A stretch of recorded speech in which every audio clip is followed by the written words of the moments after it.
langsung di kick off aja. Iyalah. Oke, Jadi kita sistemnya sudah di sini itu apa namanya yang bukan pembicara tidak bisa berbicara langsung gitu. Jadi kalau dia mengganggu lewat tulisan biar sudah.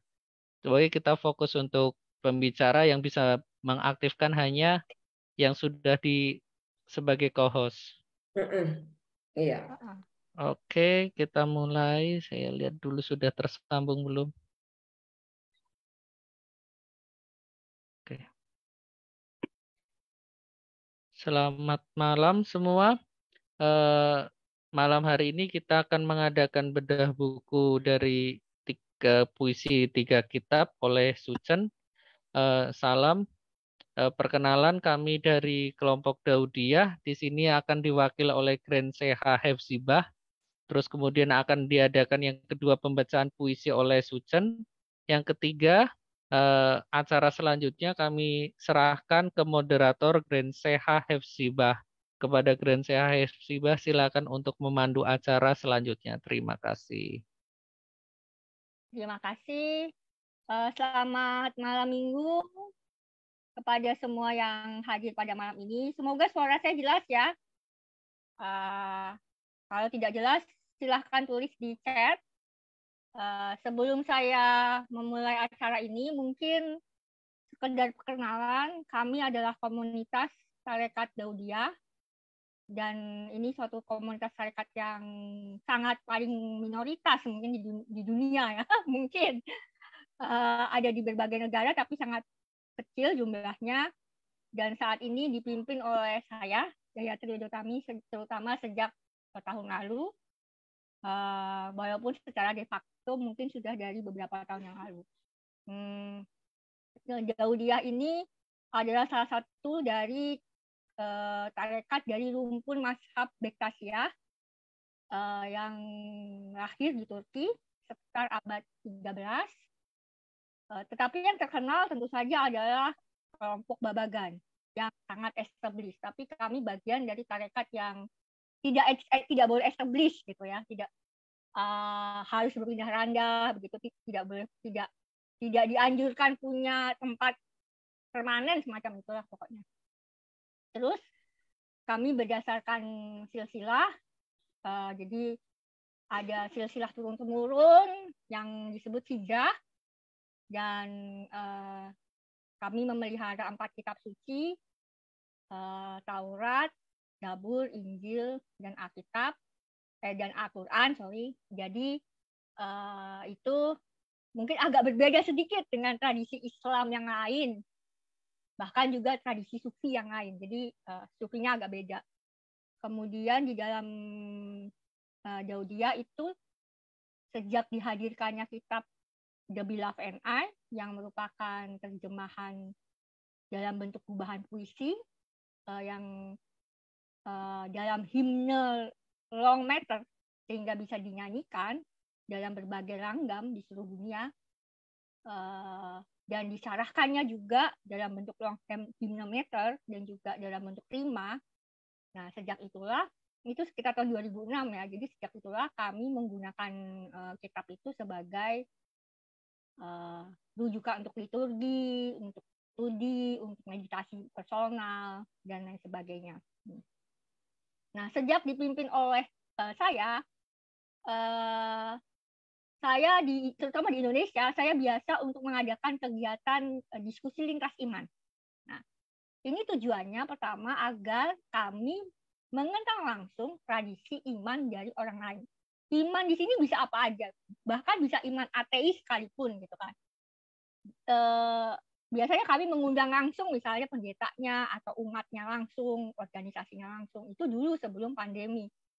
Nah, sekarang setelah pandemi ini kita agak tidak begitu mengadakan itu kan. Jadi tahun ini merupakan tahun baru buat kami sejak Maret.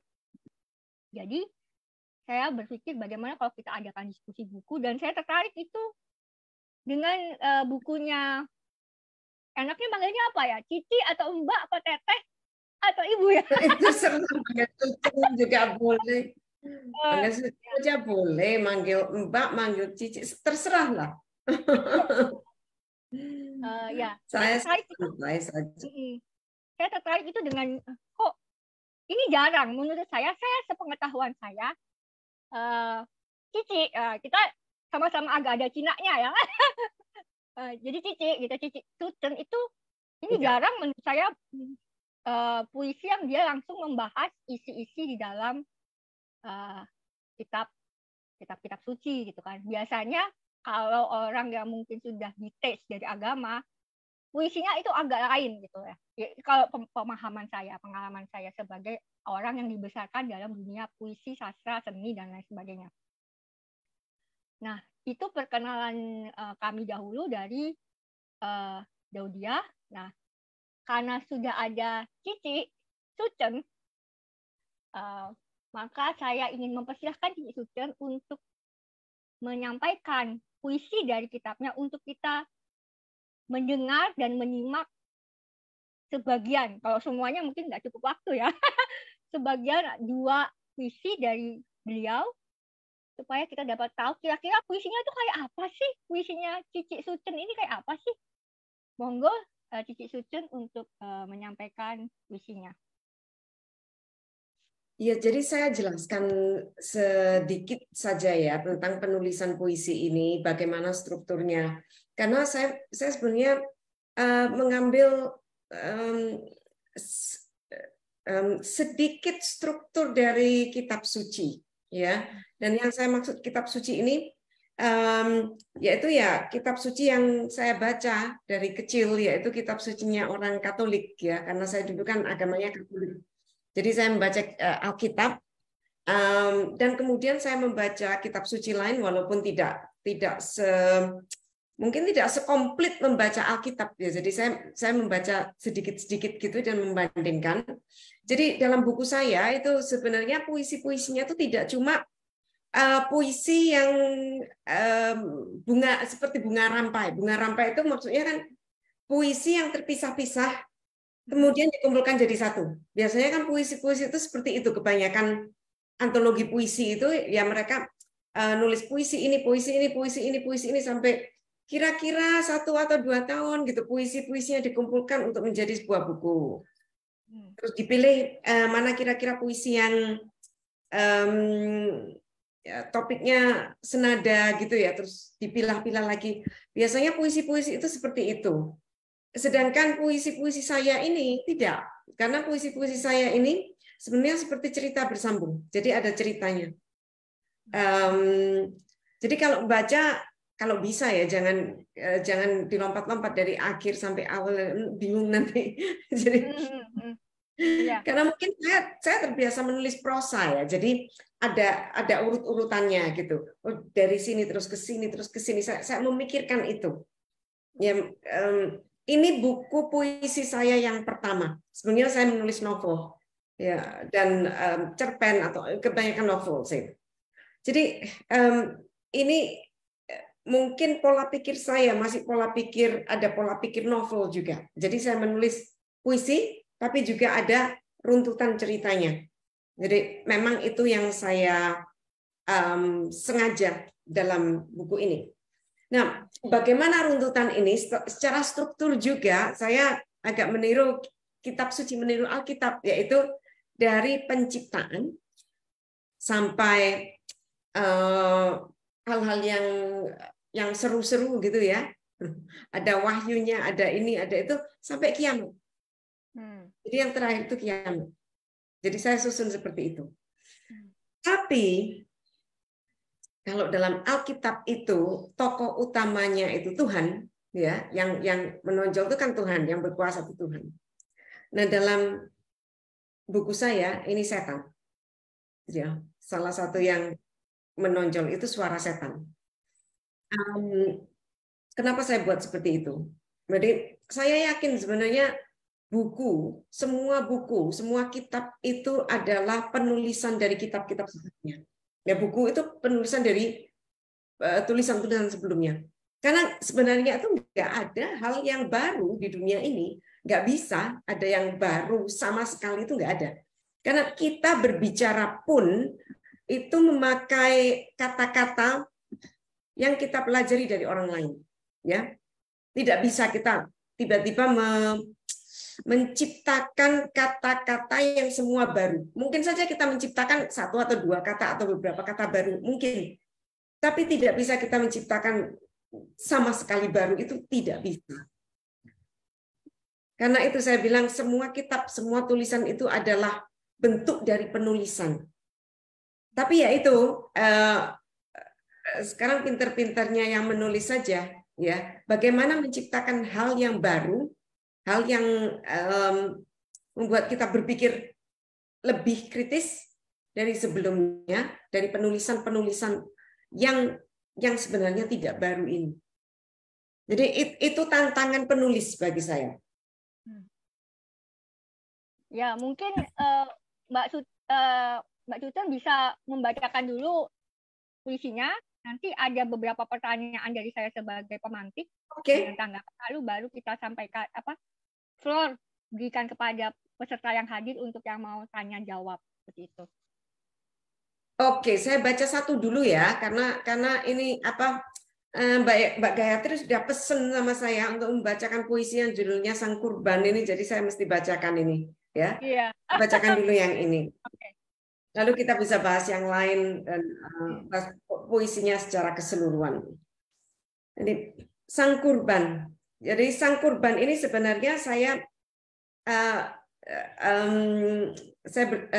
ceritakan latar belakangnya ini. Saya berbicara tentang Abraham yang katanya disuruh Tuhan mengorbankan anaknya ya. Kalau dalam Kristen itu Abraham mengorbankan Ishak, tapi dalam Islam Abraham mengorbankan Ismail. Di sini nama anak tidak saya sebut. Jadi nama anak hanya saya sebut sebagai anak atau Sang Kurban ya. Jadi puisi ini, puisi saya itu dari perspektif yang berbeda-beda. Tapi yang salah satu yang utama adalah perspektifnya setan ya. Perspektifnya iblis. Saya baca dulu. Sang Kurban. Kau daki bukit tanpa mengerti mengapa sang bapa membawa tali belati tanpa domba atau sapi. Di mezbah sang bapa mengikat kaki tangan dan keraguan. Tak terhitung mandat beratnya kau junjung. Menjadi keledai bapa bagian dari takwa. Kali ini kau karang sendiri alasan. Mungkin Bapak ingin dolanan menjadikan aku kambing-kambingan. Bukankah masa kecil sang Bapa memang kurang bahagia? Tapi ada alasan yang jauh lebih niscaya saat engkau tak melawan, dijadikan kambing-kambingan. Ketakutan akan kehilangan warisan. Sebab tanpanya kau akan celaka beberapa keturunan. Saat Bapa mengangkat parang karatan, kesadaran mulai menerjang. Tapi kau tak mampu lagi menggerakkan kaki. Tubuhmu telah disergah dalam mezbah. Kau mengibah bak orok papa, namun sia-sia. Bapamu telah mendengar berbagai jenis jeritan dari kambing, sapi, domba maupun kuda. Di mezbah yang sama. Eranganmu tak berbeda dari mereka. Tak sekedip kau pejamkan mata ketika belati menyerbumu dengan nafsu gagah perkasa. Dahaga untuk segera mencecap darah, pekikmu membahana, gema dalam telingamu sendiri, dalam tubuhmu sendiri, dalam rongga-ronggamu sendiri. Mulutmu bungkam, perutmu gempa menyemburkan trompet sangkakala dari duburnya, desis pipis serta tinja. Tiba-tiba bayang belati dalam bola mata berganti domba. Sang Bapa menarik dorong besi sekuat tenaga. Lidah pisau berdera-dera, giginya bergairah, mengerat otot liat. Saat terputus satu persatu simpul jaringan daging kurban, kau dengar suara-suara letupan si kurban berkelojotan. Jerit pilu makhluk berbulu melasuki seluruh sendimu. Untuk kali pertama kau rasakan derita semakhluk satwa. Suaranya penuh makna, menggema hingga dasar trakea. Ia masih berkelojotan saat sang bapa mengulitinya. Kau berkelojotan saat bapa menyobek tubuh sang domba. Membubuti isi perut, usus menggelinjang tersembur seperti cacing pita raksasa. Kau berkelojotan saat bapa meminta kau bawa potongan daging kurban tanpa menghiraukan sekujur tubuhmu gemetaran. Tanpa menghiraukan cairan mengalir dari selangkangan seperti air mata menetes di bebatuan. Ada bermacam mantan, namun mantan kurban ternyata paling mengerikan. Kau kian berkelojotan dalam kepiluan saat bapamu dielukan karena keberanian berkurban. Sedangkan kau sekedar figuran dalam kisah kepahlawanan. Namamu bahan perdebatan berabad kemudian.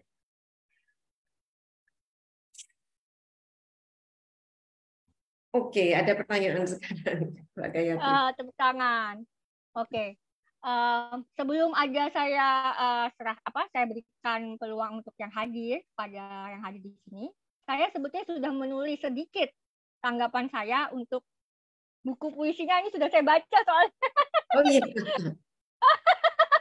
Ya, sebab bagi saya kalau kita bikin diskusi tapi kita belum baca itu kayaknya nggak afdol gitu ya. Mungkin saya sudah menulis sedikit gitu. Jadi 3 kitab ini merupakan buku puisi karya Sucen yang menarik untuk dibahas karena insya Allah kita akan mengadakan diskusi buku ini sebulan sekali di Daudia. Kenapa ini menarik? Karena ini memuat kritikan bahkan kecaman yang amat tajam kepada berbagai pengertian atau doktrin atau ajaran yang populer dan arus utama di dalam Alkitab. Bahkan mungkin di Al-Quran gitu juga ya. Sebab kan temanya mirip-mirip lah sama. Nah, berbagai wacana yang diluahkan dengan jujur dan tanpa tedeng aling-aling oleh Sucen dalam 3 kitab, itu sebetulnya juga didiskusikan oleh kitab The Beloved and I, seperti etiologi Idul Adha. Itu kan tadi kurban itu adalah asal muasal peristiwa Idul Adha. Sebetulnya kalau di dalam Islam itu tidak mesti harus Ismail, itu pengertian yang populer saat ini aja. Tapi kalau kita baca manuskrip yang kuno, ada juga yang mengatakan Ishak, ada yang mengatakan dua-duanya. Jadi ini yang populer aja Mbak Sucen. Nah, kemudian ada kisah buah kuldi, itu kan dibahas ya di bukunya Mbak Sucen. Kemudian yang paling kuat itu saya baca di dalam bukunya Mbak Sucen adalah kesetaraan dan keadilan gender atau membahas mengenai perempuan gitu kan, equity gender. Terus misalnya tentang perempuan yang menginginkan keturunan, terus kisah Nabi Lut, kemudian penyalipan Yesus dan seterusnya. Nah, yang menarik yang ingin saya sampaikan juga, yang di dalam kitab The Beloved and I itu juga mengandung hal-hal yang sama kayak yang disampaikan oleh Mbak Sucen itu tadi, kontroversial dengan ini kan dialognya tentang setan. Kalau The Beloved and I itu berdialog dengan Tuhan. Di dalam tarekat kami itu tidak melihat Alkitab dan Al-Quran itu bicara tentang Tuhan, tapi bicara menjadi manusia. Nah, karena menjadi manusia, maka The Beloved and I itu kadang mengkritik, menyalahkan, meragukan, bahkan mengecam Tuhan. Jadi ini bukunya mungkin kalau diketahui oleh MUI mungkin buku begini amat gitu kan, misalnya begitu kan. Nah, kemudian selain itu juga mengkritik para nabi, tokoh-tokoh, berbagai gereja, denominasi, gereja, mazhab Islam, Yahudi. Pokoknya nggak ada yang kelewat, bisa dikritik, tapi bisa juga dipuji. Kitab The Beloved and I itu seperti itu. Nah, maka ketika saya tahu Mbak Sucen ini meluncurkan buku puisi tentang isu-isu dari Alkitab dan agama secara berani, maka saya ingin sedikit berbincang. Oke. Dalam kitab-kitab suci biasanya didekati dengan beberapa pendekatan, misalnya filsafat, sastra, sejarah, antropologi ya. Nah, misalnya kalau dalam pendekatan filsafat itu tidaklah lain adalah mengenai bagaimana kita berpikir, berolah pikir, bagaimana kita mencoba memahami filosofi atau makna-makna di dalam kitab suci. Ini mirip lah dengan sastra juga sebetulnya, yang pakai pendekatan hermeneutik gitu kan. Hanya saja kalau filsafat itu biasanya melihat worldview-nya, pandangan dunianya. Kalau sastra dia melihat bagaimana digunakan simbol-simbol. Nah, kalau sejarah itu bagaimana teks itu bisa muncul di dalam sejarah dan kemudian menyejarah. Kalau pendekatan antropologi itu biasanya melihat bagaimana peran dan fungsi dalam proses menyejarah itu di dalam masyarakat. Misalnya kalau di dalam tadi etiologi Idul Adha tadi, kurban yang dibacakan oleh Mbak Sucen, puisinya yang sangat lugas tadi, ya Mbak Sucen itu melakukan semacam kritisisme teks yang dengan melihat psikologi yang terasa apabila teks itu berbicara mengenai persembahan anak sebagai kurban dan juga bagaimana Sarah itu menghadapi itu kan. Kalau di dalam The Beloved and I itu menjelaskan dengan pendekatan antropologi untuk transmisi yang diyakini bahwa yang namanya transmisi itu berlangsung turun-temurun. Tadi seperti yang disampaikan oleh Mbak Sucen, yang namanya di dalam teks itu tidak ada yang baru, itu berkelanjutan ya. Nah, seperti itu juga yang dimaksud saya oleh hijrah itu tadi, turun-temurun silsilah. Nah, tadi yang disampaikan oleh kurban itu tadi ada di dalam Kejadian 22. Kalau di Islam itu disyarahkan lagi di dalam As-Saffat 99 hingga 109. Nah, itu diyakini sebagai teks liturgi. Sebagaimana halnya kata Upanishad. Kalau ada yang agamanya Hindu mungkin tahu ya di sini apa itu kata Upanishad. Kata Upanishad itu adalah bagian dari Yajurveda, yaitu Weda mengenai upacara, persembahan, dan mantra yang digunakan dalam upacara.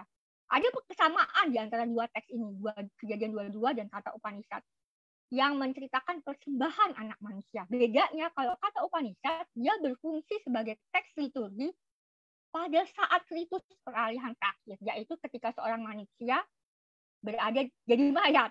Jadi dilakukan pada saat upacara pemakaman dirinya. Dibacakan kitab teks kata Upanishad itu, dan juga mungkin itu digunakan saat ritus peralihan dari tahap asrama grihasta kepada tahap asrama wanaprastha. Jadi dari kehidupan berumah tangga dia renunciation, dia menjadi biksu gitu ya, rahib gitu, pertapa. Nah, kemudian di dalamnya disampaikan pesan-pesan filsafat tentang kematian, reinkarnasi, karma, dan semacamnya. Nah, kalau di Kejadian 22 itu berfungsi sebagai teks liturgi untuk ritus peralihan. Seorang anak laki-laki, khususnya anak sulung dari masa remaja menjadi dewasa, sehingga dia boleh berumah tangga dan hidup mandiri. Yang di dalam komunitas adatnya itu juga berarti semacam calon kepala suku baru dengan fungsi kepemimpinan dan kepengasuhan sebagai mursyid. Maka ada penggojokan.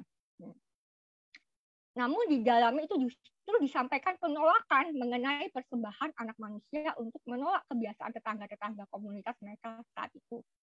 Jadi seorang ayah atau ibu dikatakan siap menyelenggarakan ritus itu melalui mimpi. Kalau di dalam antropologi ada istilah vision quest. Dan kesediaan atau kesiapan anaknya untuk menjalani penggojokan sebagaimana pelatihan militer. Nah, tahap-tahap ini bisa dijumpai di dalam temuan antropolog Arnold van Gennep mengenai ritus peralihan. Bisa dilihat tahap-tahapnya di dalam Kejadian 22 maupun kata Upanishad itu. Jadi banyak teks di dalam Alkitab seperti Yajurveda juga, dia memuat teks liturgi untuk ritus peralihan. Namun ketika terjadi perubahan dari masyarakat adat yang tadinya turun-temurun itu, gitu kan, kayak Mbak Sucen tadi bilang, kita itu nggak ada yang baru gitu, semua itu dari nenek moyang kita, berubah nggak ada yang benar-benar baru. Itu kayak di dalam pengkhotbah itu kata-kata itu, tidak ada yang baru di bawah matahari gitu kan. Jadi kita tuh dulu kan masyarakat shamanis, animis gitu kan, tiba-tiba berubah itu kita semua jadi sistem penderitaan, jadi kerajaan, kemudian jadi kekaisaran. Nah, itu banyak hal dari Alkitab atau mungkin kitab-kitab suci lain atau dari tradisi kita yang lain nggak lagi didekati secara liturgi itu, jadi kita nggak tahu penggunaan itu. Jadi apa yang digelisahkan dan diluahkan oleh Mbak Sucen, saya merasa paham dan dekat karena itu banyak dibahas di dalam The Beloved and I.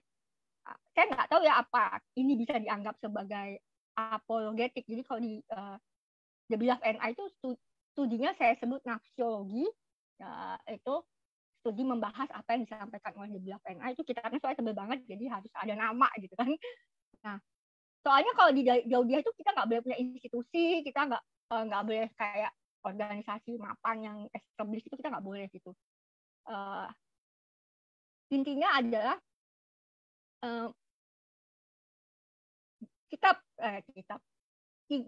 kitab karya Sucen ini menurut saya bisa menjadi semacam apa ya, sesuatu yang jujur.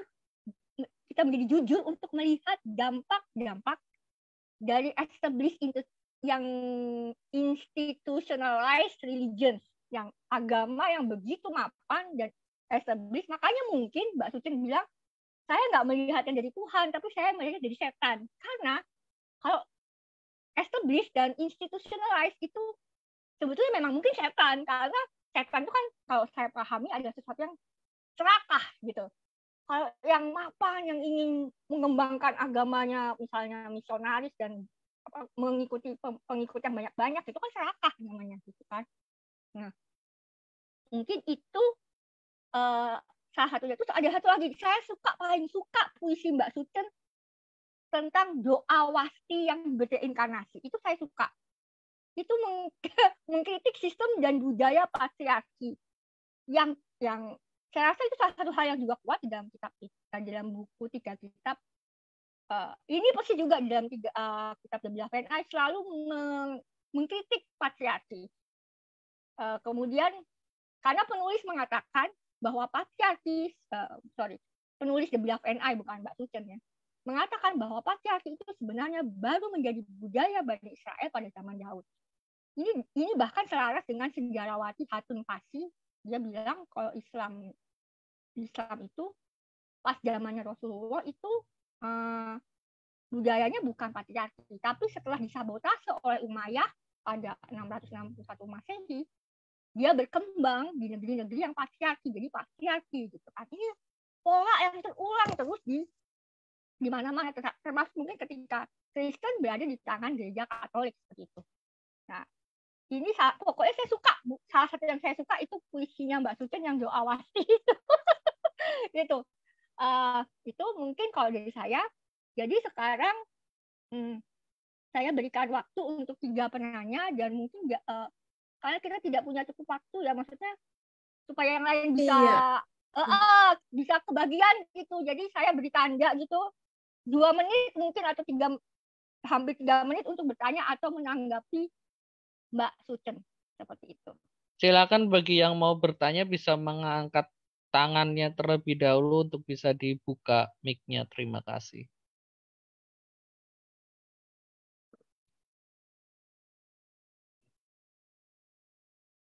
Karena belum ada yang bertanya, saya lanjutkan aja untuk menjelaskan sedikit tentang kenapa sih saya memilih setan ya. Suara. Silakan. Jadi gini, kan saya dari dulu suka baca Alkitab ya. Lama-lama semakin saya membaca Alkitab tuh semakin senang saya dengan setan. Kenapa? Semakin simpati saya dengan setan.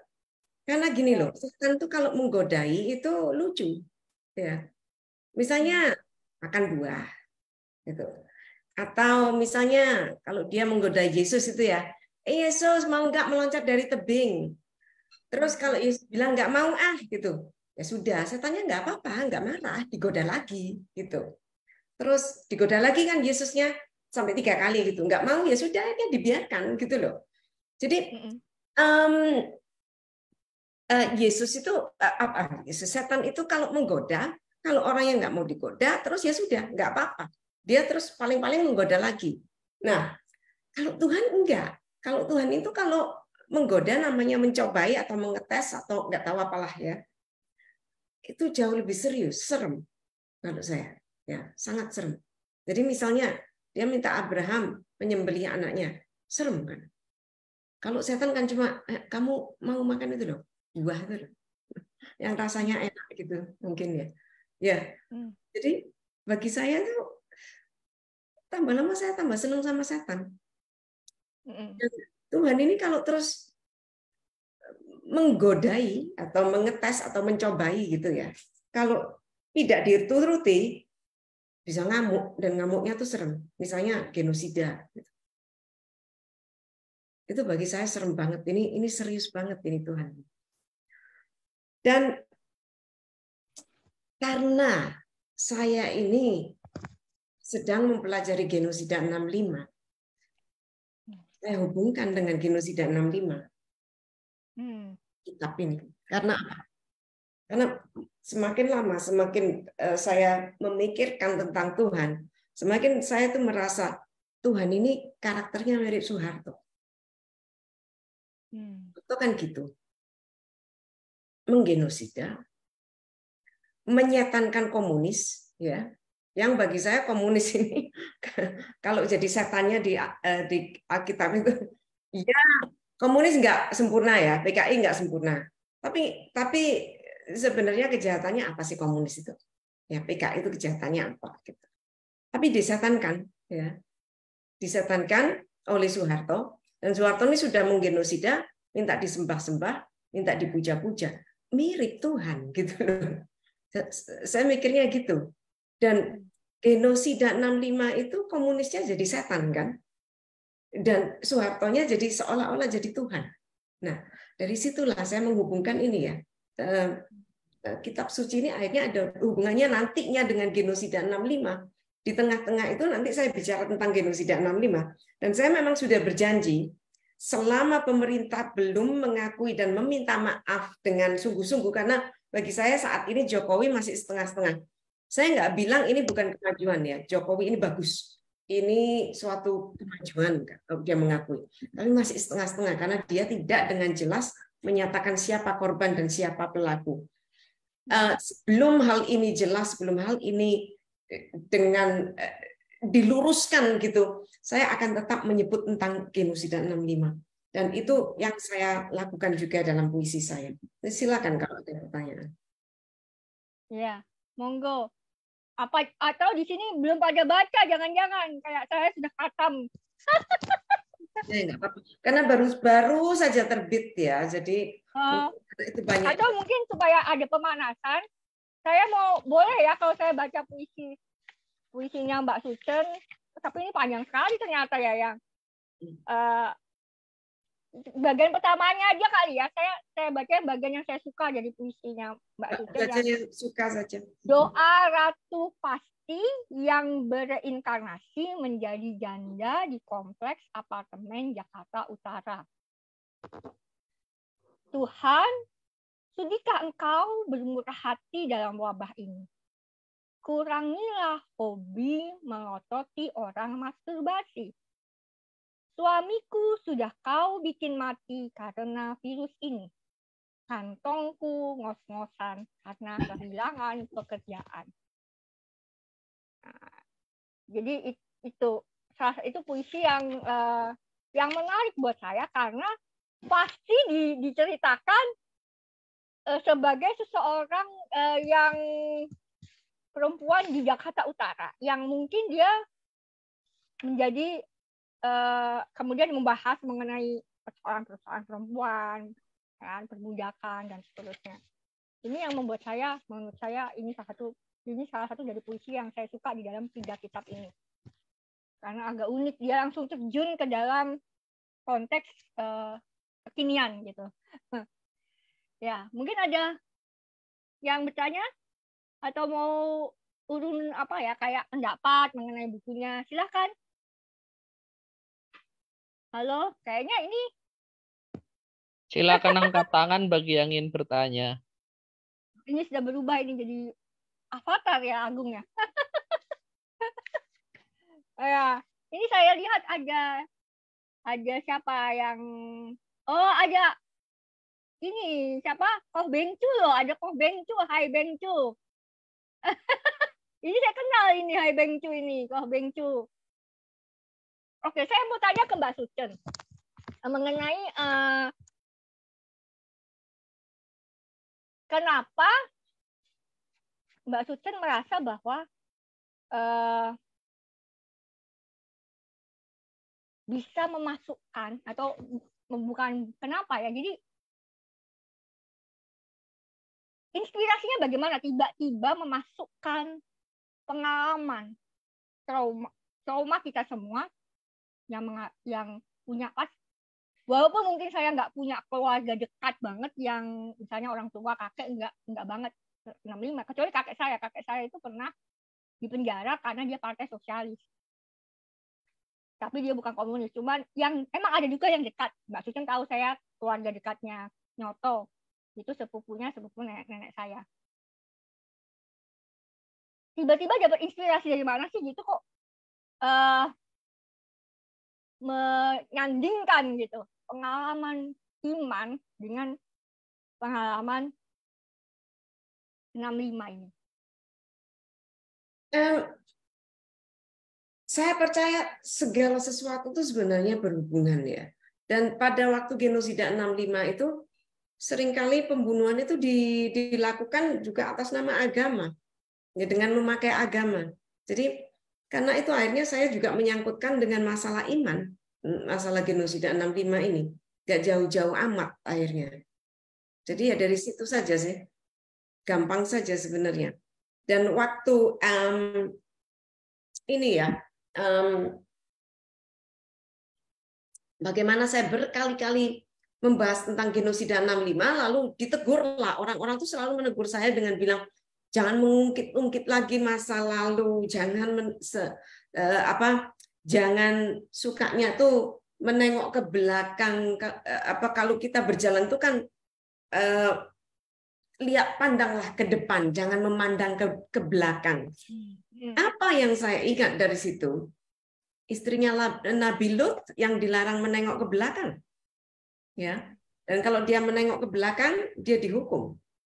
Jadi gunung garam kan. Langsung waktu itu pikiran saya ke sana. Dan karena itulah saya buat puisi ini dengan menghubungkan Nabi Lut dengan 65 juga. Ya. Saya juga baru tahu kalau Mbak Sucen itu melihat di dalam puisi ini melihat Alkitab itu sebagai setan. Secara sastra yang saya pahami, setan itu adalah karakter trickster sebetulnya. Mungkin di sini belum tahu ya, karakter trickster itu kadang-kadang dia melakukan sesuatu untuk membuka hijab, hijab itu bahasa Indonesia, membuka selubung gitu kan, tentang sesuatu. Jadi mungkin memang pas gitu kalau kita ingin meluahkan atau mengkritik sesuatu seperti genosida 65, kita menggunakan sudut pandang trickster, setan gitu kan. Dan saya paham juga bahwa kenapa di dalam 3 kitab ini Mbak Sucen itu melihat Tuhan itu sebagai Soeharto, karena Soeharto atau Orde Baru pada masa itu kan akhirnya tunduk kepada imperialisme yang memuja kapitalisme gitu kan. Dan sama seperti di dalam agama-agama, ketika agama itu memang menjadi satu imperialisme atau kekaisaran yang bersifat manifest destiny, dia ingin bahwa yang lain itu harus tercerahkan seperti dirinya gitu kan. Kemudian dia menguasai dan mencaplok wilayah itu sebagai bagian dari agamanya. Nah, disitulah maka Tuhan hadir dalam bentuk yang seperti itu. Nah, disinilah pentingnya mungkin fungsi setan gitu kan sebagai trickster ini. Itu yang saya sekarang baru pahami kenapa dari ceritanya Mbak Sucen tadi, bahwa melihat Alkitab sebagai setan, di 3 kitab ini sebagai setan gitu. Nah, itu kalau saya ini saya ngomongin sebenarnya ingin memantik yang lain, Mbak Sucen. Biar ada sudut pandang yang lain gitu. Ini kenapa ini baru pada terawih, baru pada buka puasa kekenyangan gitu kan. Nggak apa-apa, karena kalau memang belum membaca puisinya ya susah ya kalau mau bertanya. Karena ini baru saja terbit jadi sesudah yang tak kunjung padam terus baru ini kan, baru yang ini. Jadi ya tentu saja banyak yang belum membaca, jadi nggak masalah. Oke. Atau teknisnya aja, ini kira-kira berapa tahun Mbak Sucen bikin buku puisi ini? Sebenarnya berapa bulan, berapa hari? Sebenarnya termasuk cepat karena waktu itu saya waktu lockdown ya, saya mulai menulis itu waktu lockdown, terus saya menulis puisi. Kalau dibilang cepat ya cepat, tapi kalau sebenarnya lambat juga sih. Karena kalau menurut saya cepat itu 2 tahunan gitu saya nulisnya. Itu cepat bagi saya karena kadang-kadang saya makan waktunya lama. Dan karena saya nulis itu gini, saya nulis itu kenapa kok orang bilang, oh kamu kok bisa nulis 2 buku sekaligus? Saya tuh kalau nulis, saya nulis ini, terus kalau bosan saya pindah ke situ, saya bisa gitu. Saya bisa beralih. Tapi bukannya saya tuh nulisnya cepat, enggak. Jadi dua-dua ini lama gitu, beberapa tahun. Cuma ya sama sebenarnya kayak saya juga itu. Tapi kalau saya nggak bisa fokus kayak Mbak Susan. Jadi kalau ini sudah bosan, nulis yang itu gitu. Jadi waktu ya, betul. Eksil ya, yang Tak Kunjung Padam itu bosan ya sudah saya nulis yang ini dulu. Kalau sudah bosan lagi gantian gitu. Jadi itu justru jadi selingan, saling menjadi selingan bagi saya. Jadi saya nggak terlalu bosan dengan yang ini terus gitu. Jadi saya menulis buku itu dalam waktu bersamaan. Memang. Ya, jadi yang satunya ini, yang satunya ini, nanti sudah ini rasanya kok jenuh ya pindah yang ke sini gitu. Dan puisi ini bagi saya bermain-main dengan pikiran saya sendiri saja sih sebenarnya, dan saya suka sekali itu gitu. Karena kalau yang Tak Kunjung Padam itu kan lebih mungkin bahasanya lebih runtun, lebih formal, prosa lebih ya itu ya? Gitu. Prosa ya? Prosa ya, jadi lebih standar gitu. Tapi ada hubungannya dengan puisi saya, karena puisi saya ini kan juga sebenarnya walaupun ini menyinggung kitab Alkitab atau Al-Quran atau kitab-kitab suci yang ada tentang genosida 65-nya, jadi ya masih berhubungan gitu. Kita masih ada waktu sekitar sampai jam 9 ya. 1,5 jam. Jadi sebenarnya masih ada cukup banyak waktu kalau ada yang mau bertanya atau ya yang berhubungan dengan ini lah ya. Oh, itu ada yang bertanya tuh di tulisan. Coba kita lihat di chat. Mbak Sucen, kita lihat di Sucen Kohaha ini dia bertanya, sebaliknya kau tak rela memberi kedamaian saat ku berjuang mati-matian di atas jamban. Sucen, apa itu maksudnya? Oke, ini tentang Ratu Fasti ya? Iya, kan? Ini kan puisinya Ratu Fasti. Jadi gini, dalam puisi-puisi ini, itu saya merepresentasikan nabi, ratu, dan sebagainya itu sebagai manusia juga. Artinya mereka tuh juga, apalagi zaman dulu ya, mereka tuh juga bisa kutuan, bisa udisan, bisa diare, bisa sembelit gitu kan. Nah, Ratu Fasti itu waktu itu ceritanya, kalau ada yang ini ya, yang tahu ceritanya, yang membaca Alkitab itu, Ratu Fasti itu kan dipanggil sama raja. Kan Ratu Fasti itu permaisuri, dipanggil sama Raja Ahasveros untuk memamerkan kecantikannya. Dan Ratu Fasti bilang tidak. Dan karena itu Ratu Fasti dihukum. Lalu Raja Ahasveros menikah dengan Esther. Nah, dalam puisi saya itu dalam kitab suci ini tidak diceritakan kenapa Ratu Fasti ini menolak. Jadi dia menolak lalu dia dihukum karena dia dianggap tidak patuh pada suaminya. Gitu saja. Dan itulah di mana kreativitas penulis ya mengisi ya. Ada apa itu Ratu Fasti kok nggak mau? Ya. Kenapa? Nah, dalam puisi saya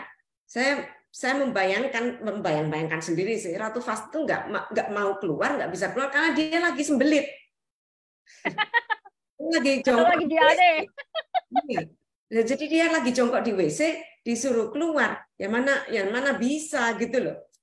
Dan akhirnya dengan ini Ratu Fasti dengan ini tuh dia justru merasa, oh ya sudah, ini raja kurang ajar banget, terus kenapa aku harus dengan raja seperti ini? Jadi ini pemberontakan dia itu justru muncul saat dia tuh jongkok di WC gitu.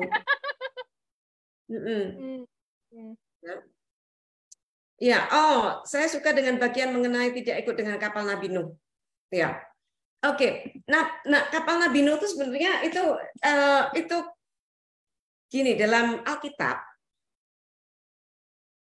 Nabi Nuh itu punya anak 3, yang ketiga-tiganya ikut, ya. 3, 2 atau 3, saya lupa sekarang. 3 ya. Kalau di dalam Alkitab itu Nabi Nuh punya anak 3 ya. 3 dan menantunya 3. Ya, jadi ya betul. Punya anak 3.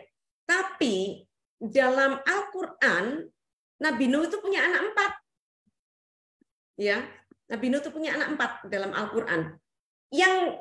Yang keempat itu tidak ikut kapalnya. Karena dianggap dia murtad atau apa juga nggak jelas gitu. Yang keempat itu. Dan nama anak yang keempat pun itu nggak jelas juga ya. Ada yang namanya, aduh saya lupa. Bentar ya. Ini saya tulis di sini karena waktu itu saya sempat bikin agak sedikit riset gitulah. Namanya siapa sekarang lupa. Jadi namanya tuh juga nggak jelas. Saya bacakan kalau gitu ya.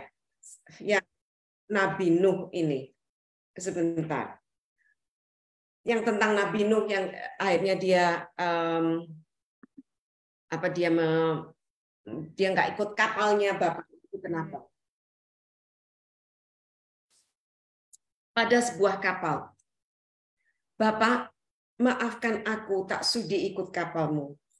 Yang kau sembah hanya memberi jatah bagi sepasang-pasang hewani. Kau pilih yang paling sempurna, paling mempesona, paling perkasa. Tak kau gugu anjing pincangku yang bermata 1, karena dipatuk ular yang akan melilitmu. Kini kau sering keliru menyebut penyelamatmu. Kan'an atau Yam, Pleki atau Moli, namaku, nama guguku, nama tetangga atau gundik siapa bercampur jadi 1. Aku tak kecewa, kau katakan bukan anakmu lagi. Semakin lama aku lebih ingin bersama dengan guguku daripada denganmu. Pergilah bersama ketiga putramu, arungilah samudra dengan bahteramu. Ajaklah sekalian ular gagah tampan yang dulu hampir melahapmu. Kelak bila air bah itu menghancur biru menenggelamkanku, aku tahu si mata 1 tak akan pernah meninggalkanku. Jadi itu tentang kapalnya Nabi Nuh ya. Ya jadi ini nama anaknya itu kalau dalam Islam itu nama anaknya itu Yan. Ini saya tulis hilang lagi halamannya. Sebentar. Namanya Kan'an. Namanya Kan'an. Atau Yam juga dipanggil Yam. Ya, jadi Kan'an atau Yam. Jadi ada yang bilang Kan'an, yang bilang Yam. Jadi namanya juga nggak jelas. Ya, kalau sepemahaman saya tadi yang pasti itu juga pernah disyarahkan oleh Rebai bahwa Vasti itu nggak jadi permaisuri lagi karena dia nggak sabar. Terus tapi kan Vasti orang Persia ya. Ketika saya membaca itu, kemudian kalau yang keempat ini, anak yang keempat di dalam Al-Quran itu sebetulnya kalau saya pahami Al-Quran itu tidak berbicara mengenai historisitas, tapi dia lebih kepada historisisme. Historisisme itu adalah pandangan yang menjarah, bukan sejarahnya yang empirik. Nah, yang disampaikan di dalam Al-Quran itu adalah untuk menanggapi mengenai salawat, tawasul, atau tabaruk. Nah, biasanya kan orang Islam saat ini tuh lebih bilang, saya Islam pasti akan masuk surga karena saya dapat syafaat dari Nabi Muhammad. Jadi, walaupun mereka berbuat jahat, mereka nggak takut karena mereka udah berislam dan dapat syafaat dari Nabi Muhammad. Nah, sebetulnya di dalam Al-Quran, pandangan seperti itu dikritik. Dia menyebut anaknya Nuh aja seperti itu. Karena di dalam kitab Yehezkiel ada mengatakan kalaupun ada Nabi Nuh, ada Nabi Ayub, dan ada Nabi satu lagi saya lupa. Ada 3 nabi itu di dalam masyarakat kalian tetap berbuat jahat kan tetap akan dapat karma dari kejahatan. Syafaat tidak berguna buat kalian. Itu kalau saya yang saya pahami ya. Itu jadi sebetulnya jam atau kanan ini juga nggak, kok saya sih nggak penting-penting amat lah ya itu. Saya nggak terlalu melihat kitab-kitab itu historisitas banget gitu, nggak, tapi lebih kepada historisisme. Makanya saya bisa bicara dengan Mbak Sucen karena Mbak Sucen melihat itu sebagai pengalaman dia pernah menjadi Katolik, pengalaman pernah menjadi orang Kristen, dan kemudian mengalami atau mengetahui peristiwa 65. Itu kan sesuatu yang menjarah. Ada Mbak Nina Nayawan itu angkat tangan. Monggo. Mbak Nina Nayawan, silahkan kalau mau bertanya.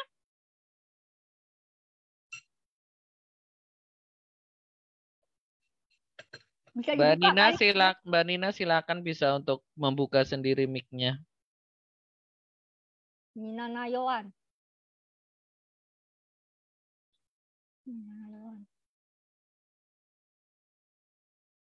Halo, Nina Nayawan, masih ada? Halo, Mbak Nina, bisa langsung dibuka mic-nya. Mana ini Nina Nayawan? Tidak jadi mungkin. Tidak jadi mungkin. Malu atau mau tulis di chat aja mungkin. Salah pencet. Iya. Ya. Ini tadi dari Mbak Lydia Kandowangko. Ya, salam buat Mbak Lydia. Terima kasih sudah hadir ya. Oke, ada lagi mungkin yang mau memberikan tanggapan mengenai puisinya Cici Sucen.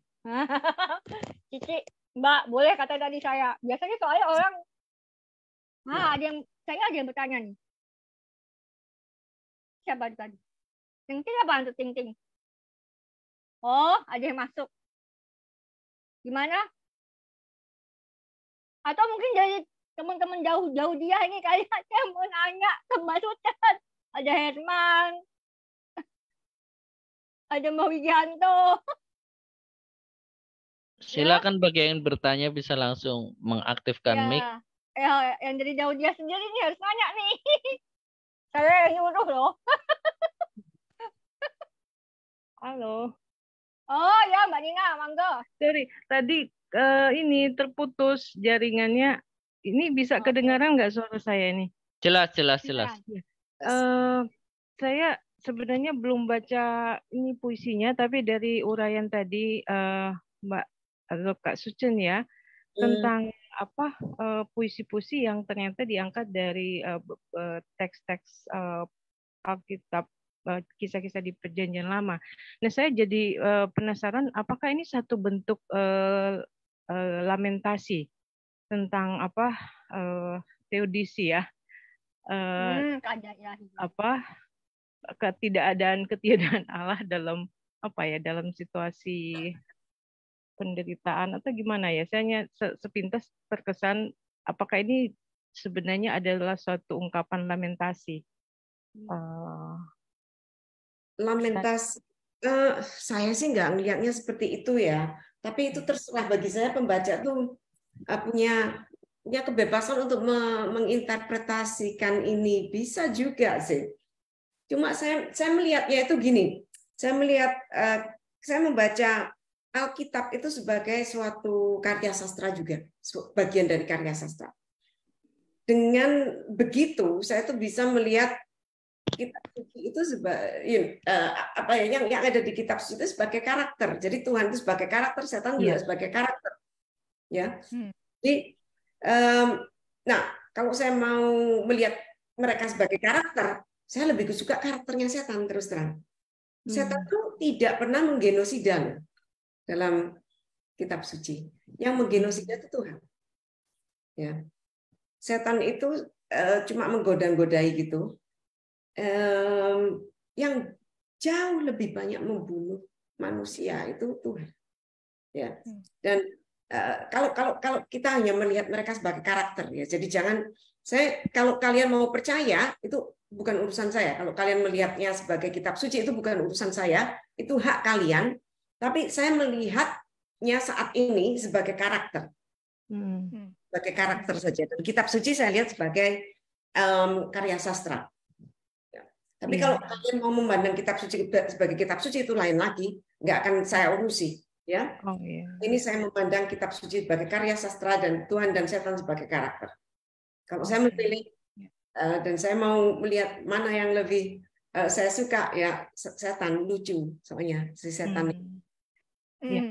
Jadi mungkin hanya ingin konfirmasi, jadi tidak ada upaya untuk gagasan teodisinya, bukan maksud tidak ada arah ke sana ya untuk puisi-puisi ini.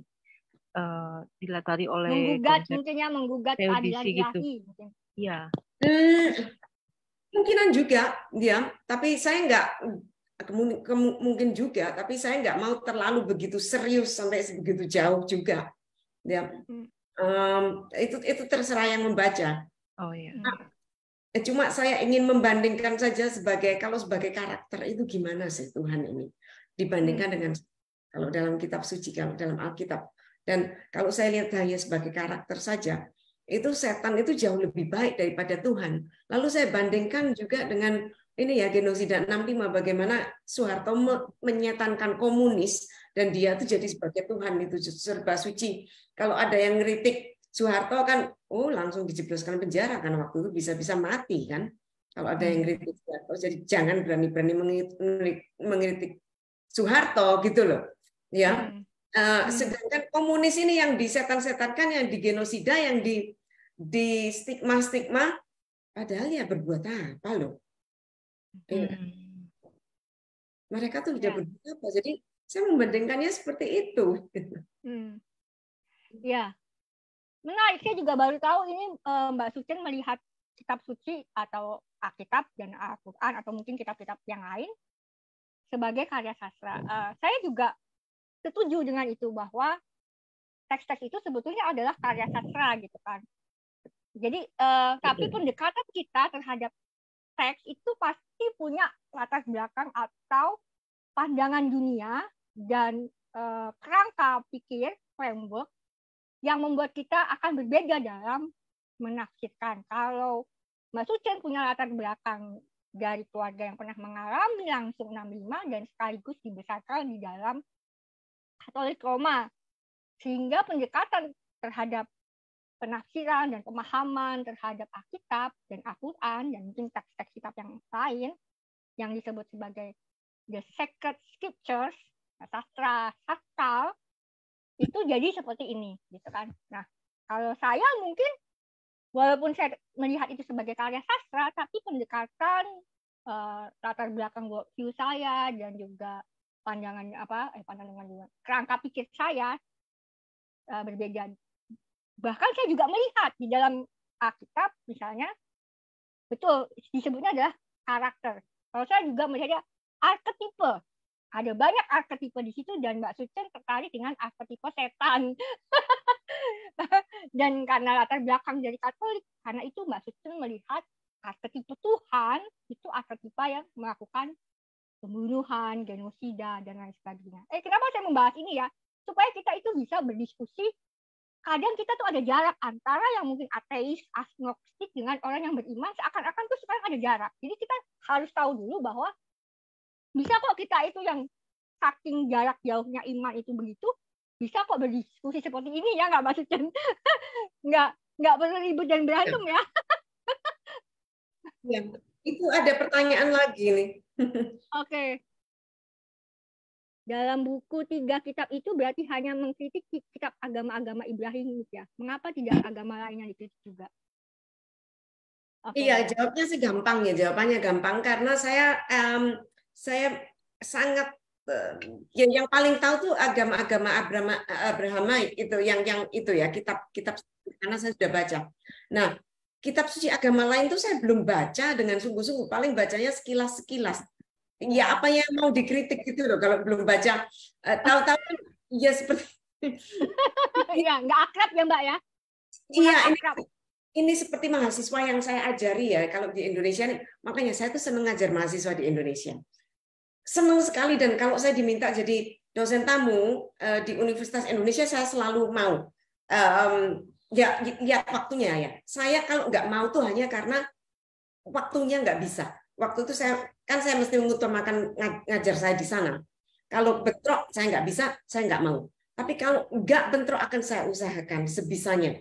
Dan ini rata-rata pengalaman saya kalau saya mengajar mahasiswa di Indonesia, karena saya selalu mengajar tentang hal-hal yang berbau politik atau genosida 65 selalu nyerempet ke sana. Kalau saya tanya, menurut kalian itu komunis itu apa? Ya, komunis itu gimana? Pandangan kalian? Apa jahat, tidak suka atau apa? Mereka jahat, tidak suka. Terus saya bilang, ya, jadi kalau misalnya ada PKI di sini tiba-tiba datang gitu ya, harus diapakan ini PKI ini? Kalau misalnya ada PKI, lalu ketahuan kalau ini PKI gitu ya, tiba-tiba ada orang ketahuan PKI, kalian apakan? Nah, kebanyakan itu walaupun nggak semua ya, kebanyakan jawabannya di penjara gitu. Terus berapa tahun? Wah, seneng kalau udah sampai berapa tahun karena bersemangat kan. Ya berapa tahun kalau di penjara? Ada yang 3 tahun, ada 4 tahun, ada yang jangan kasihan kalau di penjara, direhabilitasi, disadarkan apa gini gitu. Ada yang 10 tahun, 12 tahun seumur hidup. Ada yang gitu. Nah, harus gitu. Oke. Jadi kalau ada PKI harus di penjara seumur hidup. Terus saya tanya. Nah, PKI itu apa sih? Komunis itu apa? Bingung mereka. Komunis itu apa gitu loh. Jadi yang kalian penjara itu sebenarnya siapa? Ya, kalian itu loh mau penjara orang, ada yang bilang 10 tahun, 11 tahun, 12 tahun seumur hidup. Salahnya apa? Bingung mereka. Itu loh seneng. Iya kan? Jadi kalau nggak tahu jangan kritik ya gitu. Saya gitu. Kalau jangan sok-sok kritik. Lah kalian itu komunis aja nggak tahu. Kan nggak boleh belajar. Komunis kan nggak boleh disebut-sebut kan. Komunis nggak tahu loh. Kok tiba-tiba mau menjara-menjara orang itu gimana? Nah, saya hubungkan lagi ya ini ya dengan buah pengetahuan baik dan buruk. Ya. Buahnya nggak boleh dimakan loh, nggak tahu. Lah kok terus kalau dimakan terus dihukum kan Tuhan Soeharto kan nggak boleh pokoknya kenapa pokoknya nggak boleh. Orang yang ada dengan rasa ingin tahu itu dihukum. Mirip Soeharto toh. Ya. Jadinya ya mahasiswanya kayak gitu. Yang penting manut, yang penting komunis salah, yang penting ini yang penting harus manut. Ya. Kan pemerintah Orba itu gitu. Orang nggak perlu pinter. Jangan pinter tapi jangan banyak-banyak lah. Yang penting manut dan takut.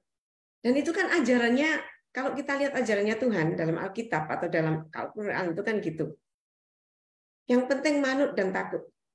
Jangan makan buah pengetahuan itu. Nanti kamu jadi mungkin terlalu pinter atau terlalu jangan sering-sering ingin tahu lah.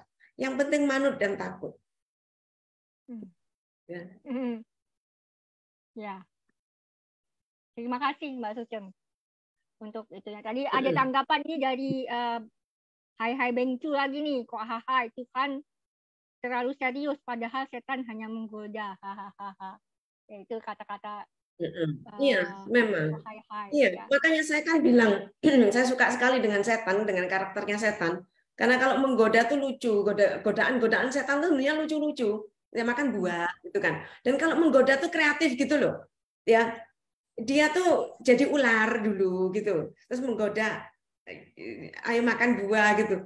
Seneng saya kalau digoda kayak gitu terus terang. Daripada kamu bunuh anakmu sendiri. Kayak saya kalau enggak digoda kayak gitu lebih baik enggak lah. Lebih baik saya digoda sama setan aja. Dan kalau digoda nggak mau ya setannya ya nggak apa-apa ya digoda lagi paling. Nggak mau ya digoda lagi terus ya dibiarkan itu habis gitu. Ya gitu aja. Ada lagi nih yang tanya rupanya. Kayaknya ada ya. Siapa ini? Ini belum ada. Belum ada. Kok saya tadi lihat ada yang banyak. Mungkin mata saya aja yang tambah jelek. Ya, ayo saya minta ini satu lah. Jadi Daudia ini siapa? Ada Herman, ada Salik. Coba tanya kepada Mbak Wigianto mau tanya itu. Mbak Wigianto mau tanya. Oh ya, Mbak Wigianto. Monggo Mbak. Ya. Halo, selamat malam, Ci Sujen. Selamat malam. Saya dari Pasuruan, murid dari Daudia. Tolong mohon perkenalkan, nama saya Wigianto. Saya dulu latar belakang saya juga dari Kristen, dari Pantai Kosta, terus pindah lagi ke Muhammadiyah. Sekarang saya ikut di Daudia. Saya nggak ada latar belakang pendidikan apapun, Ci. Saya SD nggak lulus.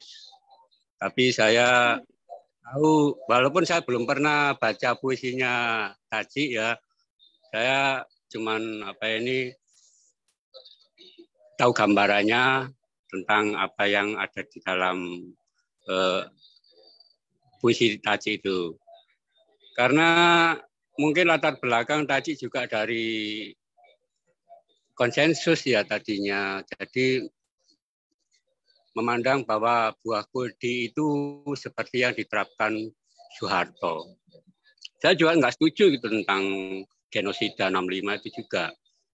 Karena itu di Daudia itu menekankan kemanusiaan bukan ketuhanan. Sedangkan yang dikonsep semua yang arus utama itu kan itu menekan ketuhanan itu kan. Tuhan itu yang salah itu di genosida 65 itu kan gitu. Itu kalau pandangan Daudia itu beda lagi itu, Ci.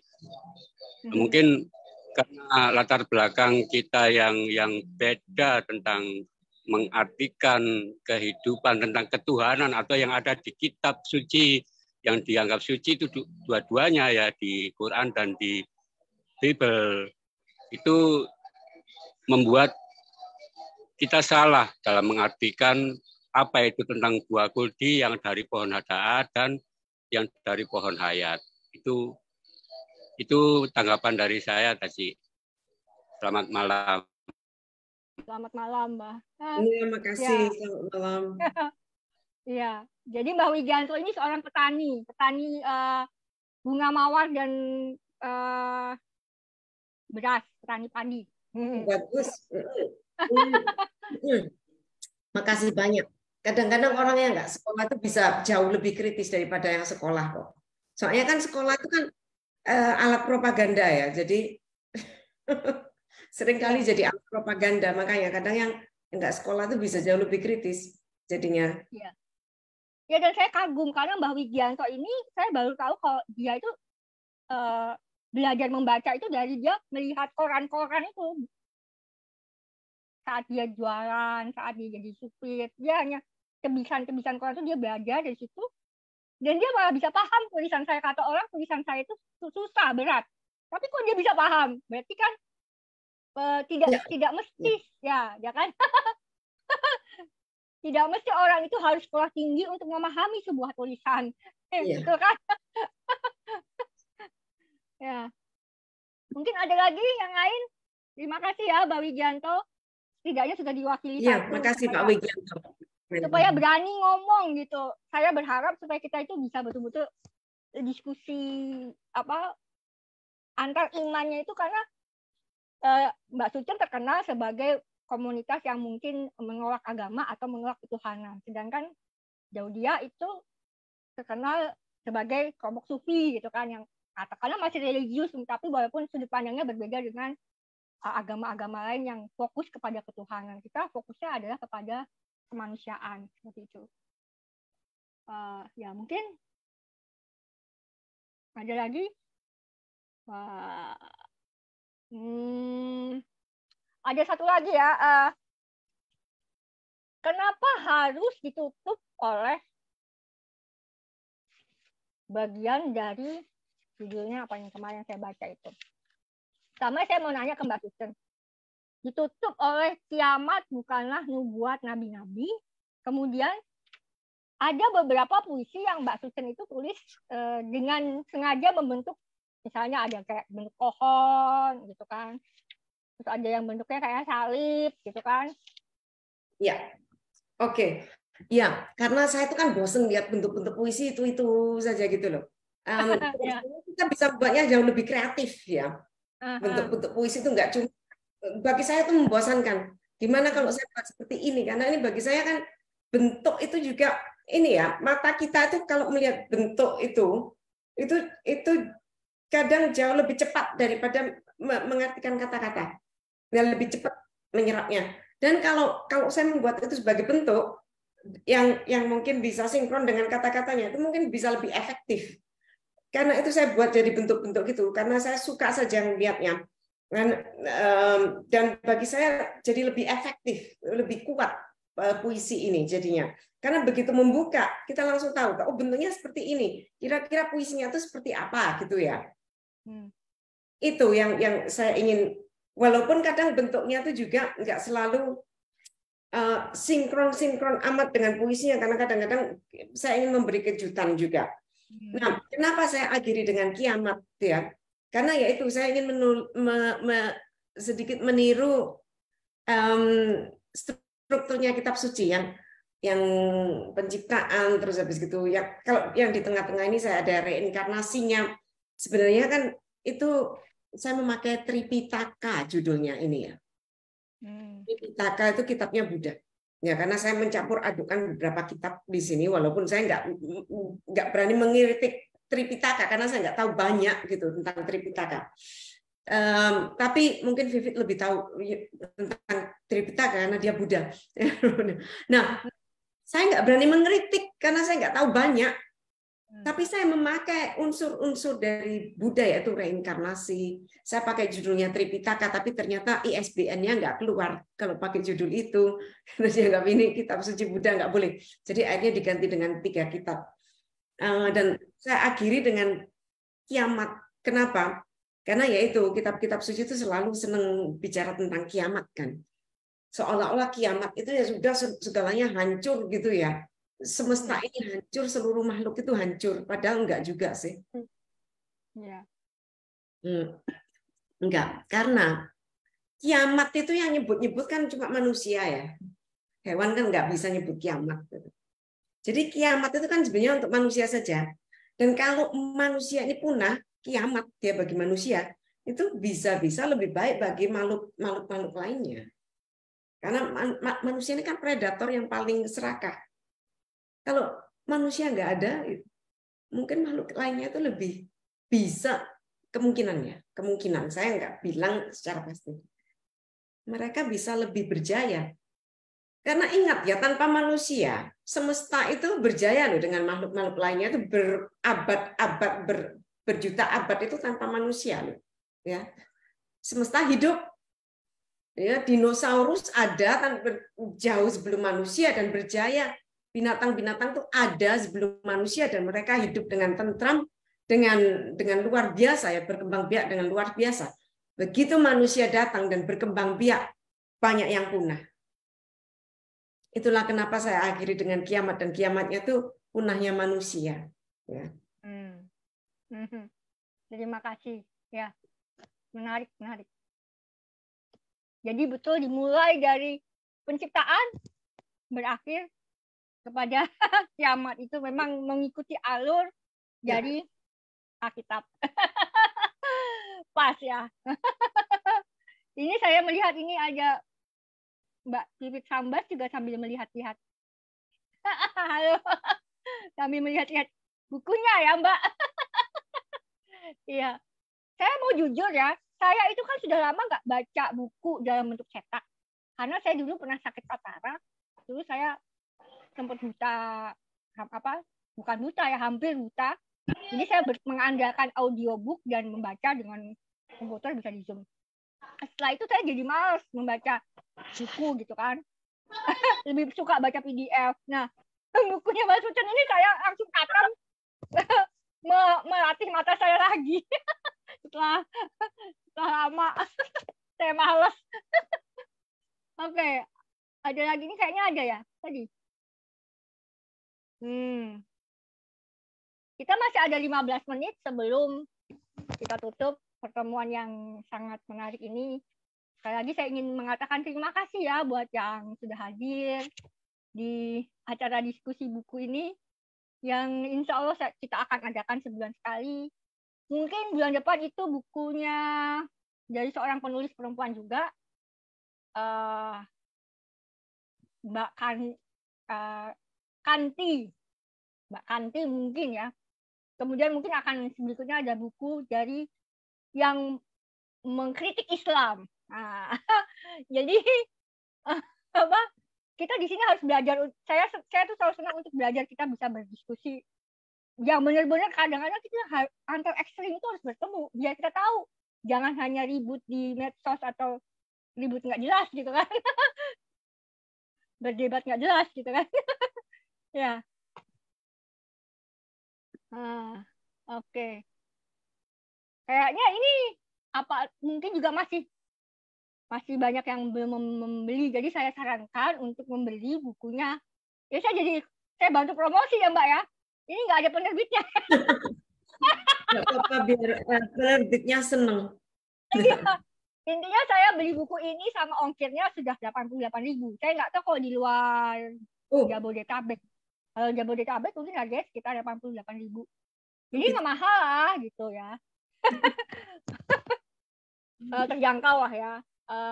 Dan juga bukunya ringan gitu kan. Sebetulnya kadang ketika membaca puisi ini, kalau orang yang nggak biasa membaca puisi, dia akan kaget karena kadang antara bait itu nggak nyambung. Ya nggak sih? Maksudnya gini, tiba-tiba kok ngomongin Wasti, terus ngomongin perempuan di Jakarta, terus tiba-tiba ngomongin apa yang dari zaman dulu di Alkitab, kemudian mengomong hal yang kontekstual. Ya nggak sih Mbak Suten? Kelihatannya nggak nyambung, padahal itu sangat nyambung ya bagi saya, karena itu kan iya, kalau orang yang nggak biasa lah gitu ya. Biasa mereka mungkin agak bingung gitu, tapi bagi saya iya. Dan arketipe yang Mbak Suten pilih itu kan setan ya. Mbak Suten suka setan. Kalau misalnya ada kesempatan lagi bikin puisi, tapi jangan pakai arketipe setan atau jangan pakai arketipe Tuhan. Mau pilih arketipe apa lagi? Karakter apa lagi? Sebenarnya saya ini ya, untuk proyek saya selanjutnya itu novel. Dan nanti saya perspektifnya dari jangan bocorkanlah dulu, nanti dimarahi penerbitnya saya. Oh iya, nggak boleh ya. Nanya, Mbak, boleh? Oh ya, Mbak Vivit, monggo. Ya, silahkan. Jadi sambat ini kayaknya ya. Ya. Jadi siapa dulu nih? Mbak Vivit dulu. Oh, oke. Baik, terima kasih. Maaf saya telat join ya. Mungkin sudah dibahas tadi ya, Chen, Mbak Gayatri dan teman-teman ya. Saya pas baca buku ini, memang saya belum baca semua gitu. Pas saya random membuka, kebetulan di halaman 94 gitu. Perhentian ke-10. Saya baca terus ngakak karena bawahnya ada Heil Hitler. Gimana tuh Chen yang bagian ini? Oh gini. Ya ini lucu sekali nih. Iya. Ini kan nama-nama Joseph itu kan ini yang bikin orasinya. Magda itu apa? Istrinya Joseph atau istrinya si Hitler ya? Ini sih saya random buka halaman 94 terus ngakak ini Chen. Bagaimana nih yang mungkin tadi udah dibahas ya, maaf ya. Tafsiranmu gimana, Fit? Tafsiranmu dulu. Karena aku selalu ingin tahu tafsirannya pembaca dulu itu apa gitu loh. Karena kalau begitu aku ketangkep ya kan mudah-mudahan nggak salah ya, karena si Hitler itu kan mungkin juga pakai simbol-simbol agama atau pendekatan melalui agama nih. Dan itu kan pakai mudah-mudahan nggak salah nih ya, ini karena kan mereka pakai nama-nama baptis gitu loh. Magda, Maria, Joseph itu kan nama-nama baptis gitu kalau saya lihat ya. Sementara mereka membantai orang gitu, membantai sekian juta Yahudi gitu kan, melakukan genocide gitu kan. Nah, jadi ya apa yang dimaksud dengan pemakaian nama baptis maupun simbol-simbol keagamaan itu yang ternyata ya tetap aja tidak menjadi seorang manusia gitu. Gitu ya, Chen? Iya, dan ini sebenarnya ya itu sangat-sangat dekat dari yang aku pikirkan. Tapi ini Magda dan Yosef, jadi namanya itu Maria Magdalena dan Yosef, ini adalah pasangan yang menemani Hitler waktu dia tuh lari, waktu dia tuh bersembunyi di bawah tanah itu. Karena kan dia dikejar kan waktu itu. Dia kan tahu dia sudah kalah, terus dia bersembunyi di bawah tanah. Dan Magda dan Yosef ini, karena mereka tahu Hitler akan kalah, mereka itu, dan Hitler waktu itu akan bunuh diri. Karena dia akan kalah dan dia tahu kalau ditangkap dia akan malu, dia mau bunuh diri Hitler. Magda dan Yosef ini akhirnya juga ikut bunuh diri, dan sebelum mereka bunuh diri, mereka membunuh anak-anaknya dulu. Itu yang gila bagi saya kan. Mereka meracuni anak-anaknya dulu, dan anak-anaknya ini bernama Helga, Hildegard, Helmut, Hedwig, semua H ya. Ini yang disebutkan di sini. Dan kebetulan namanya itu Maria dan Yosef, gitu loh. Bayangkan. Nah, bisa kebetulan ya. Bisa kebetulan, ya. Gitu. Jadi makanya itu saya pakai di situ. Ini kebetulan sekali waktu saya baca ini, namanya ini Maria dan Yosef. Dan mereka tuh punya, Hitler kan pakai itu agama juga ya. Dan ini Maria dan Yosef yang mereka tuh juga cukup religius. Terus mereka tuh ikut Hitler dan mereka tuh meracuni anak-anak mereka sendiri demi kesetiaan kepada Hitler. Makanya yang saya pahami dari puisi Mbak Sucen ini, tadi maaf ketika Mbak Vivi ngomong cem-cem, saya juga biasa dipanggil Cen, jadi saya bingung. Jadi gini, yang saya pahami dari puisinya judulnya kan Jalan Salib ya Mbak. Itu kalau yang saya pahami ya, itu mengkritik doktrin penebusan dosa. Karena itu menjadi satu, ya kalau internalisasi itu membenarkan genosida atas nama Tuhan.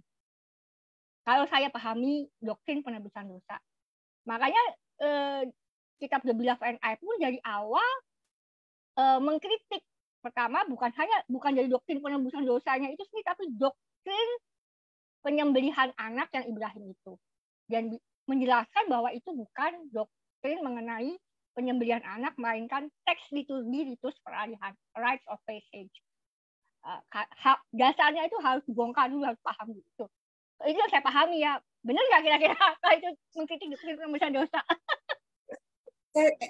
Itu saya setuju. Itu yang saya kritik juga dari 14 Jalan Salib ya, karena Tuhan, ini saya agak-agak pusing juga, karena Tuhan mengorbankan anaknya sendiri untuk menebus dosa. Aduh, Tuhannya kok kayak gitu.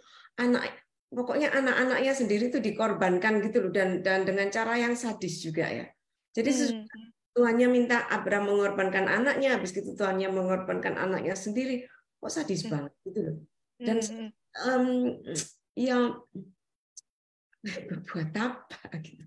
Iya. Jadi saya melihatnya, ya. Jadi karena itu akhirnya saya memakai 14 Jalan Salib ini sebagai landasan gitu. Dan juga sebenarnya dalam 14 Jalan Salib itu ada sesuatu yang sangat intim juga ya di situ ya, dan sangat menyedihkan bagi saya, yaitu Maria, ya, sosok Maria yang saya tuh waktu melihat Jalan Salib yang waktu saya sudah mulai mempertanyakan kitab suci, itu yang paling membuat saya menyentuh, yang membuat saya tersentuh itu waktu Maria tuh membopong badannya Yesus, membopong badannya anaknya sendiri yang sudah disalib dan berdarah-darah. Bagi saya tuh bayangkan gitu ya, ibu yang membesarkan anaknya, terus habis itu anaknya disalib dan dia membopong seperti itu. Itu bagi saya itu, aduh, ini luar biasa, ya. Jadi karena itu dalam puisi 14 Jalan Salib ini juga ada sesuatu yang sangat intim juga di sini. Selain mempertanyakan itu juga ya, yang namanya penebusan. Jadi ini, jadi penebusan ini kan bisa. Mereka ini, lihat saja Maria dan Yosef ini kan juga mengorbankan anak-anaknya. Iya. Ya. Ini saya justru baru tahu walaupun saya anak sejarah bahwa Hitler itu diselamatkan oleh dua orang yang namanya Maria dan Joseph, dan dia membunuh anak-anak. Tadinya saya pikir Mbak Susin itu lagi bikin mantra. Jaga, ini kayak bikin mantra. Kayak Sultan Jikal Sumbahri gitu kan. Ya. Ini Maria dan Yosef ini mengorbankan anak-anaknya sendiri juga, ya. Jadi seperti juga Tuhan yang mengorbankan anaknya. Ini kan jadi ada sesuatu kesamaan gitu loh dalam 14 jalan salib ini di sini. Tapi Maria dan Yosef ini pengikutnya Hitler. Ya, namanya Maria Magdalena dan Yosef, dan punya anak berapa ini? 1 2 3 4 5 6 6 ya kalau nggak salah. Iya. 6 itu diracuni sendiri, dikorbankan sendiri demi Hitler. Demi menebus si Hitler ini. Ya. Dan ada kesamaan ya. Dan 14 jalan salib ini Tuhan mengorbankan anaknya untuk menebus dosa manusia kan. Iya. Oke. Jadi ini ada pertanyaan kayaknya buat saya di chat. Ini buat pribadi. Ya, saya jawab ya. Saya nggak akan bacakan. Ya silahkan menghubungi kontak saya. Bisa ya di page saya kan ada saya tulis saja ya. Ini nomor saya, WA saya tulis di sini. Yang mau menghubungi saya secara pribadi, Farel, kok jadi ke Mbak Sucen ya? Ini tulisannya ke direct message everyone in meeting harusnya ini. Ya, ini yang mau menghubungi saya, ini nomor saya, WA saya. Terus ada dari EL, iya Mbak, Tuhan emang sadis, makanya saya ateis aja. Ya. Kalau melihat agama itu sebagai imperialis konsensus, memang ya pasti Tuhan itu sadis. Tapi kalau jadi seperti saya yang nggak punya imperialisme dan nggak terikat kepada agama konsensus, misalnya saya melihat semua agama itu sudah disabotase, ketika kalau disabotase oleh imperialis pasti akan jadi kejam gitu. Jadi Tuhannya memang harus kejam. Nggak hanya agama sih, ideologi kan juga begitu ya, ideologi kapitalis, komunis kalau udah dipegang oleh satu kekaisaran yang kejam, dia jadi kejam gitu, otoritarian gitu, fasis gitu kan, ya nggak sih? Semua lah ya pasti seperti itu. Ya, semua bisa jadi kejam. Betul. Buku puisi Mbak Sucen ini bisa jadi kejam juga, bisa jadi alat pembunuhan juga kalau dipegang oleh orang seperti Hitler, ya nggak sih? Oh iya, iya. Iya kan? Bisa dijadikan kitab suci kan juga. Iya bisa kan? Sama. Itu ya. Kita tinggal 2 menit lagi. Jadi kita sebentar lagi mau mengakhiri. Kalau memang sudah tidak ada yang bisa kita diskusikan, mungkin ada kata penutup dari Mbak Sucen. Oh ada. Ada suara deh. Penasaran. Mbak Nina mau bertanya, silakan Mbak Nina. Sebutkan nama, alamat, atau kota tinggal biar kami jelas. Ya, saya Nina, saya di Manado saat ini. Karena waktu yang terbatas, saya tadi penasaran Mbak Sucen sebut tentang ada gagasan kiamat ya di dalam puisi. Nah, bagaimana dengan gagasan apokaliptik tentang ada langit baru dan bumi baru gitu? Karena kalau kita cuma mau melihat genosida itu, kita tidak apakah tidak membayangkan kemungkinan itu bisa ya tadi seperti Mbak Sucen sampaikan itu bisa melahirkan suatu pandangan apokaliptik langit baru bumi baru di mana itu ada suatu pengakuan ya. Itu kalau saya menafsirkannya begitu, sehingga kita tidak pengalaman masa lalu itu tidak hanya tersimpan begitu, tapi itu bagaimana ditransformasi sehingga sejak kita generasi semasa kini melihat itu sejarah itu harus ada saya tidak tahu mau membahasakan apa ditransformasi, artinya ada pengakuan tentang bagaimana pengalaman genosida itu terjadi seperti itu. Sehingga kalau hanya berhenti pada kiamat ya berarti tidak akan ada pengalaman genosida di masa lampau itu akan terdiam seperti itu, tidak ada upaya mentransformasi. Atau bagaimana? Saya hanya ingin tahu saja. Sebaiknya baca puisi saya dulu lah, karena sukar menjelaskan, karena baca puisi saya dulu. Jadi seperti yang saya bilang, kiamat itu bukannya lalu semua berakhir ya. Justru saya memasukkan kiamat itu untuk orang memikirkan kembali apa yang harus selama ini sudah ditulis, gitu aja. Ya. Ya.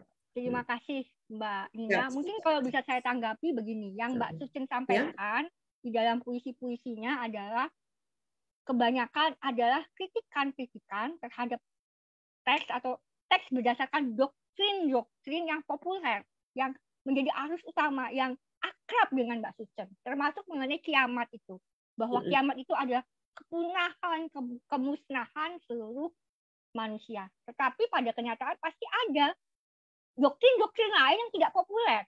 Misalnya di dalam Yudaisme, di dalam Islam pun ada reinkarnasi, konsep reinkarnasi pun ada, tapi itu tidak populer, bukan yang mayoritas, gitu kan? Nah, jauh dia ada contoh yang minoritas banget, makanya mungkin bisa ngobrol sama Mbak Sucen mungkin, gitu, seperti itu. Dan bisa memahami dari mana kenapa Mbak Sucen bisa mengkritik banyak hal yang mungkin orang lain takut untuk mengkritik. Jadi itu karena kita sudah lewat 1 menit, mungkin ada satu kata penutup dari Mbak Sucen sebelum kita tutup diskusi kita pada malam ini. Penutup saya adalah pertanyakan kembali saja ya apa yang kalian baca, pertanyakan kembali, termasuk puisi saya, pertanyakan. Jadi selalu ada cara berpikir yang kritis ya, gitu saja sih. Ya, terima kasih. Itu kata-kata yang baik sekali, dan ini juga kata-kata yang akan saya kutip dari Mbak Sucen, berpikir kritis, terutama kepada murid-murid saya yang ikut pada malam ini, karena itu juga yang ada di dalam kitab The Beloved and I, yang juga kitab puisi sebetulnya, di dalamnya juga penuh dengan kritikan terhadap Tuhan, terhadap setan, terhadap nabi, terhadap manusia. Nah, itu.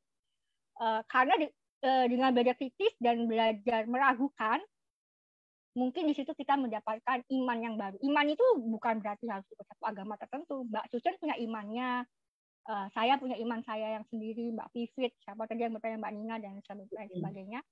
Jadi, dan kita walaupun kita berbeda iman, semoga kita tetap bisa saling berdialog, berdiskusi, sharing iman kita masing-masing yang beragam ini, supaya kita saling memperkaya diri kita. Dan itulah salah satu tujuan dari diadakannya diskusi buku oleh komunitas Daudiah. Dan kami dari komunitas Daudiah, terutama saya biasa juga dipanggil nama pena saya Cen-Cen, sama kayak Mbak Sucen. Nama di Facebook itu Gayatri Gayatri Mutari. Tapi nama aslinya Gayatri Wedotami. Kalau nama baptis bukan nama baptis, nama penunjukan saya itu Hepzibah. Jadi kami berterima kasih karena Mbak Sucen yang sudah jauh-jauh dari Inggris, dan mau hadir pada komunitas kami yang sangat kecil dan sangat minoritas ini, dan berbagi mengenai. Saya sekarang di Surabaya tapi. Iya, sudah di Surabaya, tapi tadi balik lagi ke Inggris ya. Ya. Terima kasih banyak kok Mbak CC, Kamsha, thank you very much. Dan terima kasih semua buat yang hadir di sini. Silahkan kalau mau menghubungi kami, bisa di nomor saya. Itu tadi, nanti bisa saya sampaikan diskusi-diskusi berikutnya pada bulan-bulan berikutnya. Saya serahkan kepada Romo Yusuf untuk menutup ya. Ya, terima kasih semua bagi yang sudah hadir pada kesempatan malam hari ini. Terima kasih Mbak Sucen sudah menjadi pembicara pada pertemuan kali ini. Semoga semuanya sehat selalu dan selamat berakhir pekan. Terima kasih. Terima kasih, Dan.